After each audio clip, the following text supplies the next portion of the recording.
Welcome back, everyone. In this video, we're going to be going over Chapter 14, Lesson 5 in Jacob's Elementary Algebra. Now, in this lesson, we're basically going to be reviewing some things I've already covered in earlier lessons, especially, I think, maybe like Chapter 14, Lesson 1. But down at the bottom, we have a bunch of examples of real numbers on a number line. And this is far from all the real numbers. We talked about the problem with sticking all real numbers on a number line.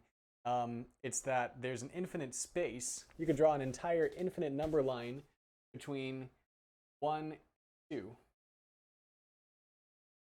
Because in between those, there's, 1.1, 1.2, 1.3, 1.4, 1.5, 1.6, 7, 8, 9. But then each of those can have, 1.11, 1.112, 1.113, 1.114, etc. So you can actually create an infinite amount of distance between any two numbers, whatever they are. Even if it's a distance between, say, 0.00001 and 0.00002. You could create an infinity in between even just those 2 points. So you can't actually map all of the real numbers on a number line because you can always get to smaller and smaller and smaller decimals separating the value of two numbers. But here's a smattering of real numbers down at the bottom.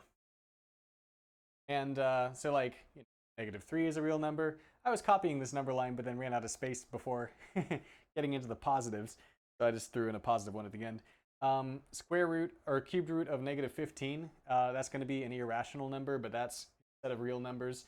-2. Pi is a real number. It's in the irrational category. So -pi/2, that would also be an irrational number. Decimals that repeat forever but have a pattern, like 0.7 or -0.7 if you want, those are going to be rational numbers. So those are all some examples. Even something as scary looking as, like, I don't know, let's say we had the square root of 1/3. That's going to be in the realm of real numbers. That would be irrational number.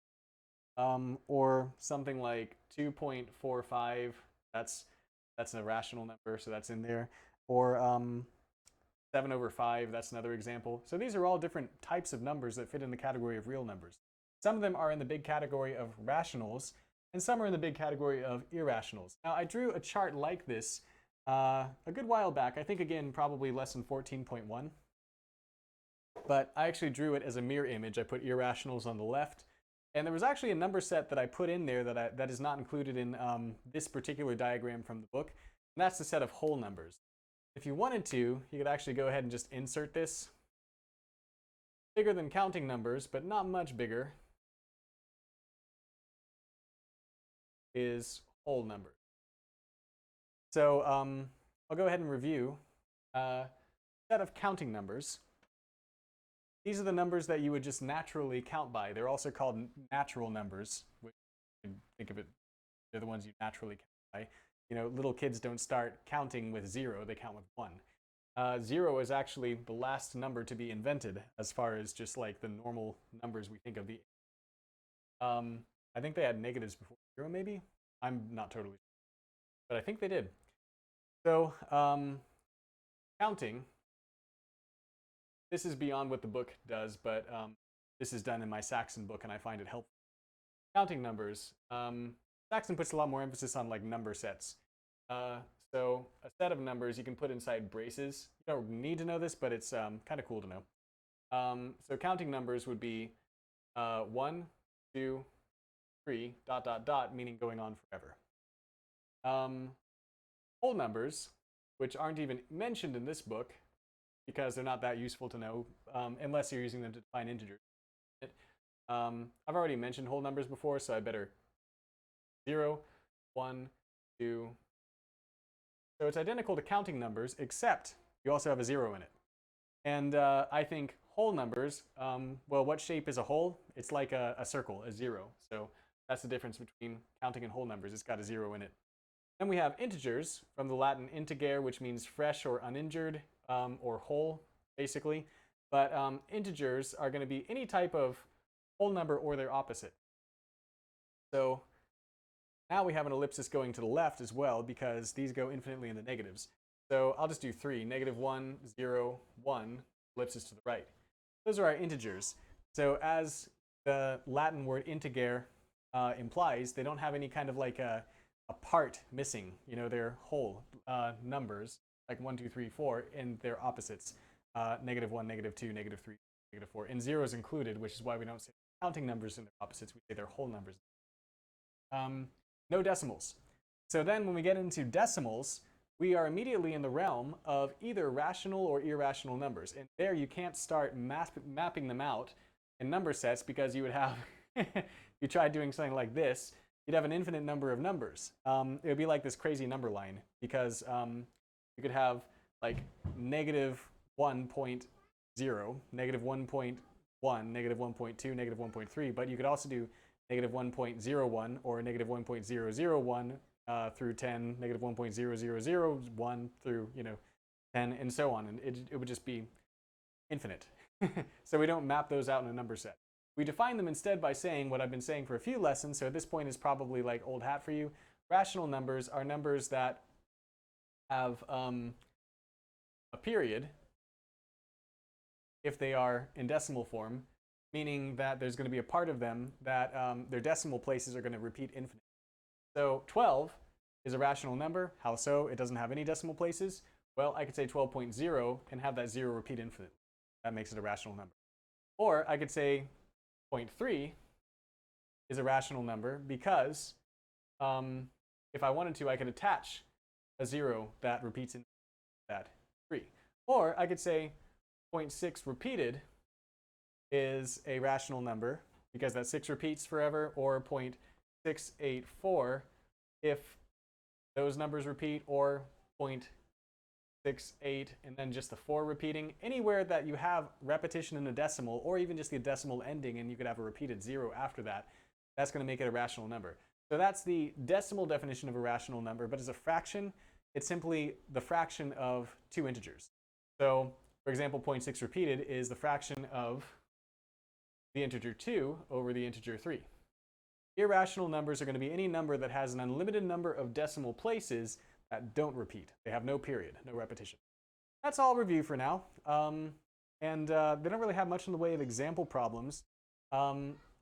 It's great because we've already covered all this material. I kind of jumped the gun on some of it. I would have personally been tempted to start with this lesson, but maybe they just didn't want to give you too many terms to begin a chapter with. So I'm going to go ahead and just do real quickly. This is kind of an interesting example to give you. They say arrange the following rational numbers in order from smallest to largest. 3.14, 3.14 repeated, and 14. Spell that in this. Not so much. I'm gonna.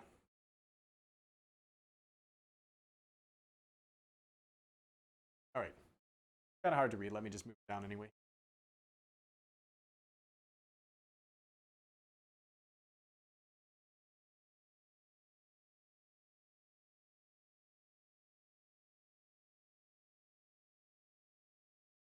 So they're basically asking which one is bigger and which one is smaller and smallest. So if we put them on a number line, I'm going to start just by plotting 3.14. I already kind of know the outcome, so I'm spacing it a little to the left. Bit of a clue.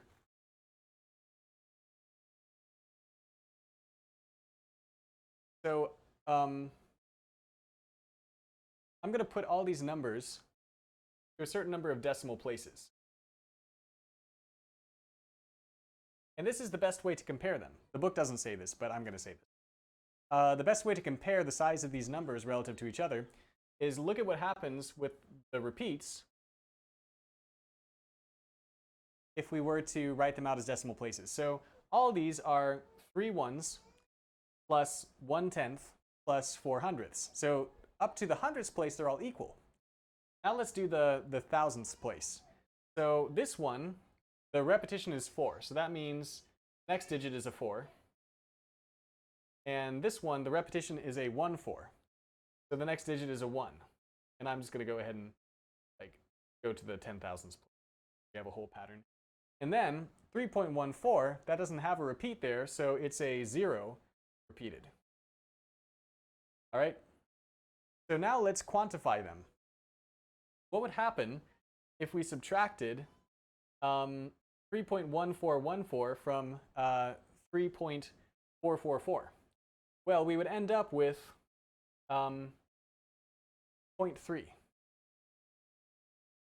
So I could write it this way. I'll just get rid of it. The top number, 3.1444, minus 3.1414. 4 minus 4 is 0, 4 minus 1 is 3, 4 minus 4 is 0, 1 minus 1 is 0, and 3 minus 3 is 0. So this number is already, it's going to be, this top one is 3 thousandths bigger than this one. And as you go on, it'll be 300 thousandths bigger also, and then 3 10 millionths bigger. So every other digit is going to be 3 bigger.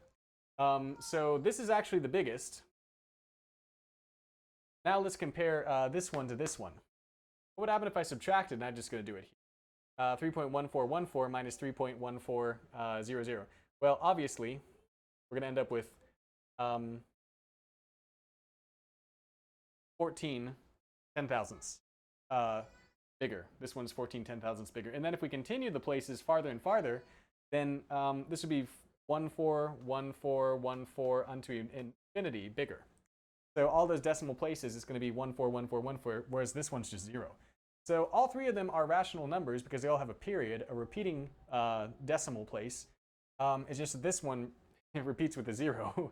So then this is the second biggest, and this one smallest. So if we put them on a number line, here's what we get. We get 3.14 all the way down at the bottom. In the middle, we have 3.14 with a 14 repeated. And then at the end, the biggest one is going to be the 3.14 with the 4 repeating. All right, so hopefully that made sense. But really, if you want to find the difference in size between any two numbers, subtract them.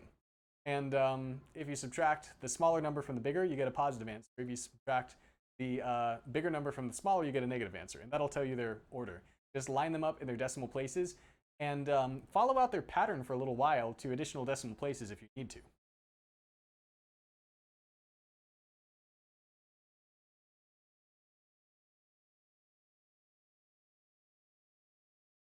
Finally, we need to talk about what it means for a number set to be closed. So the property of closure for a number set deals with this. They say a set of numbers is said to be closed. And what do we mean by a set of numbers? That's important. Well, counting numbers is a set, whole numbers, which you can barely read, set, integers is a set, rational is a set, irrational is a set, real numbers is a big set. All right, so a set of numbers is said to be closed with respect to an operation if, whenever the operation is performed on numbers in the set, the result is also a number in the set. What on earth does that mean? Well, here's a simple example. If I take a fraction, or no, let's not do a fraction. Let's say that I take two counting numbers, 5 plus 5. Well, more variety, 6 equals 11. Are 5, 6, and 11 all counting numbers? Yes. So that means that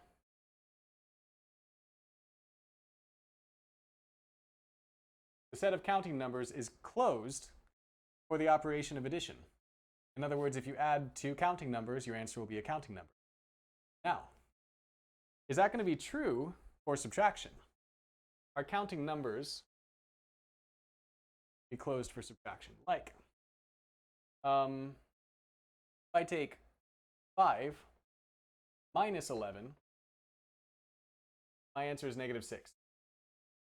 Is negative 6 going to be a counting number? No. So then we could say that this is not closed for subtraction. Counting numbers is not a set that's closed for subtraction.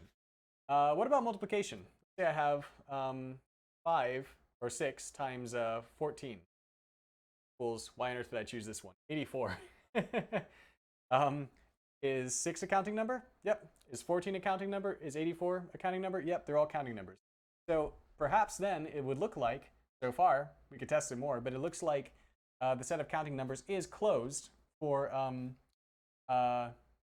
multiplication. What about division? If I have 6 divided by 14, that gets reduced to, let's just leave it in fractional form, 3/7. Is 3/7 a counting number? No, 6 and 14 are, but 3/7 is not. So therefore, the set of counting numbers is not closed to division. So really, you can take any operation and test whether or not your different sets are closed to each operation. Now it says here, whenever two real numbers are added, subtracted, multiplied, or divided, except for division by 0, which is meaningless, the result is a real number. So for this reason, real numbers are closed with respect to these operations. So in other words, if we take any real numbers, even irrational numbers, and we add, subtract, multiply, or divide by any other real number, then the answer is going to be a real number, unless you're dividing by 0. So real numbers are closed to addition, subtraction, multiplication, and division. I'm not going to prove that because that would take a very long time. Take my word for it. They also say that a set of numbers is ordered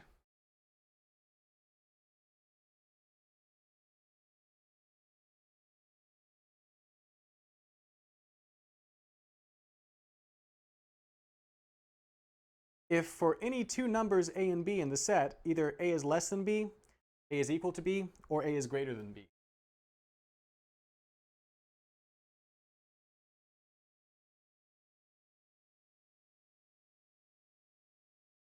We've used this property in numbers throughout the course, and so like they picture it just by like showing you then like that with that number line that I drew at the bottom. But basically, you can take any two real numbers, and you actually can order them. You could say they're either equal to each other or greater than or less than. So the set of real numbers is closed for addition, subtraction, multiplication, division, so the bottom 4 in PEMDAS, and it's also ordered. We can arrange any two real numbers in order. Now, what about imaginary numbers? I mentioned imaginary numbers briefly, and I'm just going to like make them like a cloud. They're like in a cloud or something, like a thought bubble. There would be things like, anything divided by 0, I believe, would be an imaginary number, if I remember correctly. And so would the square root of a negative number. Things that are paradoxical. Could I actually make a number line and say 2 divided by 0 is greater than the square root of -2? Of course not, because they're both paradoxical. So those are some interesting properties of real numbers.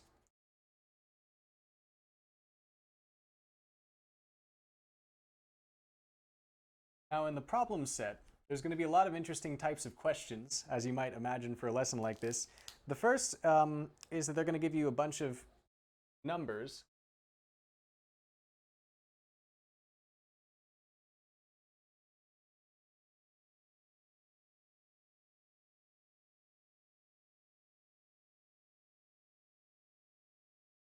There's a few examples. And they're going to ask you to classify them, like, for example, which are counting numbers? Well, are any of these counting numbers? 1, 2, 3, 4, 5, 6, 7? Yes, 25 is. So that's going to be our counting number. They're going to say, like, which ones are integers but not counting numbers? Well, in other words, which ones are negatives or 0? Opposites of counting numbers or 0. None of the examples I wrote are, but I could do something like -25. That's going to be an integer, not a counting number. Which are rational numbers but not integers. So these are rational numbers because counting and integers belong to the group of rational numbers. But are any of these rational numbers but not integers? Yes. It could be any fraction. So that's going to be rational but not an integer. One. And then they can say which ones are real numbers but not rational. In other words, which ones are irrational. So this one I'm going to say irrational. But really, like, they're asking, is it a real number but not rational? Same thing as asking, is it irrational? Now, be prepared for some problems like that. That's not really too hard if you just go to the beginning of this lesson and just think about the way I've defined these, hopefully drilled over and over and over again into your head to the point you can never forget it. They're also going to ask you to, in at least one of the problems, order some of the numbers. So they'll give you a bunch of numbers like, like we did before when we had 3.14 or 3.14 with the 4 repeated or 3.14 with the 1 4 repeated, and ask you to order them, meaning put them in order of size. And remember, real numbers are an ordered set, so you can take any two real numbers and say one is greater than the other, or one is less than the other, or they are equal. Now, some of the ones are going to be a little harder, like in problem 16. Actually, wait, I'm going to ignore that one. But I'll go ahead and do an example from number 17. They're going to say this: solve the following equations for x and tell what kind of numbers the solutions are. They're just saying solve for x and then classify what x is. For example, x plus 5 equals, x plus the square root of 5 equals the square root of 20. All right? So we'll solve for this. And the answer is going to be, we just need to isolate x, which means subtract 5 from both sides. But we have a bit of an issue, which is we're going to have to simplify after that if we can. So x equals square root of 20 minus the square root of 5. Are those like terms that you can subtract? No, they're not. But could we convert them to like terms? Well, let's find out. Let's see if there are any factors of 20 that are perfect squares that we could take out of the radical. X equals square root of 4, which is actually 2 times 2, or 2 squared, times 5. So some factors of 20 are 2 times 2 times 5. That's actually all the least prime factors. So we can realize that the square root of 2 squared is just 2. Minus the square root of 5. So what that gives us then is x equals 2 square roots of 5 minus the square root of 5. All right, what's 2 square roots of 5 minus 1 square root of 5? That's going to be square root of 5. Are you done? No, because the problem originally asked you, what type of number is x? Well, tell me this. Is that a real number? Yeah, it's a real number. But what kind of real number is it? A rational or an irrational? Well, the square root of 5 is going to be a number that's going to go on forever with no repetition in the decimal place. So this is actually an irrational number. Square root of 5 is an irrational number. I'll ask you some questions like that one.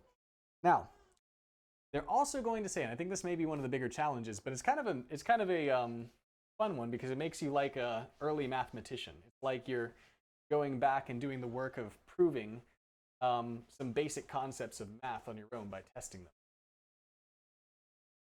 them. So they're going to ask some questions like this.